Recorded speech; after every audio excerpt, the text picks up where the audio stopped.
আজকে লোগো নিয়ে অনেক পোস্ট দেখলাম। বাংলালিংকের লোগো চেঞ্জ করার পর অনেকের আগেরটাই ভালো লাগতো, অনেকের নতুনটা ভালো লাগে।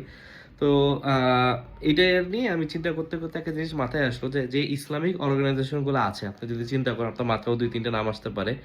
তাদের লোগোটা যদি আপনি চিন্তা করেন অ্যান্ড এটার পিছনে যদি স্টোরি তাদের কাছেও শুনেন, দেখবেন যে আসলে যারা নর্মালি চিন্তা করে অ্যান্ড যাদের মধ্যে এরকম একটা মোটিভ থাকে, ইসলামিক একটা কারণ থাকে, তাদের থিঙ্কিংয়ে অনেক ডিফারেন্স আপনি পাবেন। দেখবেন যারা ইসলামিক কারণে একটা লোগো দিছে তাদের চিন্তা ভাবনা অনেক ডিপ থাকে।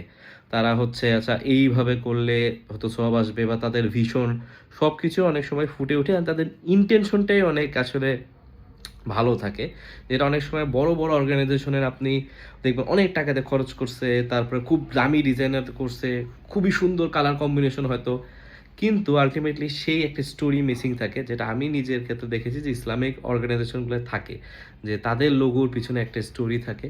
অ্যান্ড সেই স্টোরিটা অনেক বেশি মোটিভেটিং, বা এট লিস্ট আমাকে বেশি মোটিভেট করে রাদার দ্যান একটা কোম্পানির। দেখা গেলো অনেক দামি, দামি কোম্পানির তো অনেক লোগো অনেক সময় চেঞ্জ হয়, আপডেট হয়, বা ওইটার পিছনে একটা নতুন লোগো করতেই তারা যে পরিমাণ অফ আ খরচ করে।